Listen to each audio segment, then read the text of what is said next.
Frères et sœurs, c'est le moment de la vérité biblique. Je suis avec le frère évangéliste. Il va nous éclairer sur quelques questions. Évangéliste, oui. Est-il vrai que l'observation du sabbat est inutile parce qu'on est sous la grâce, pas sous la loi? Et voilà, merci pour la question que vous venez de me poser. Je pense qu'aujourd'hui, dans le monde religieux, beaucoup de chrétiens disent que le sabbat est inutile, c'est-à-dire qu'on ne peut pas observer le sabbat dans la nouvelle alliance, ou bien parce que nous vivons sous la grâce. Mais ils se trompent parce que quand nous lisons la Bible nous montre que le sabbat doit être observé comme toute autre loi de Dieu. Pourquoi on dit la grâce? Quand on dit la grâce, dans le livre de Romains chapitre 6, verset 14, on dit que nous ne pouvons pas commettre des péchés parce que nous vivons sous la grâce de Dieu. Deuxièmement,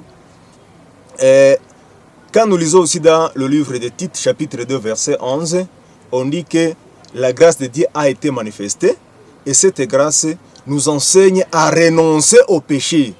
On a employé le mot impiété. En plus, la grâce nous enseigne à vivre dans la justice de Dieu. Alors celui qui vit dans la piété, celui qui vit dans la justice, ne peut pas faire le péché.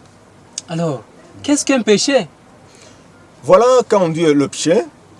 En d'autres mots, dans le livre de Jean, 1er Jean, chapitre 3, verset 4, on dit que le péché, c'est la transgression de la loi.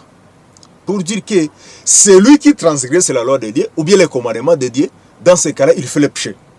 Alors, dans le commandement de Dieu, il y a aussi le sabbat. Le sabbat, c'est le 4e commandement. Il y a même des gens qui disent que le sabbat est pour les juifs. Les autres disent que le sabbat est pour les adventistes. Mais cela n'est pas vrai. Dans le livre d'Exode, chapitre 20, verset 8, là où on a recité le commandement de Dieu, on dit que le sabbat est le jour de l'Éternel, notre Dieu. C'est-à-dire le sabbat n'est pas pour une personne, mais c'est pour Dieu. Même dans le livre de Marc 2 au verset 27, on dit que le sabbat a été fait pour l'homme. Ce n'est pas l'homme qui a fait le sabbat, mais le sabbat a été fait pour l'homme pour qu'il puisse l'observer.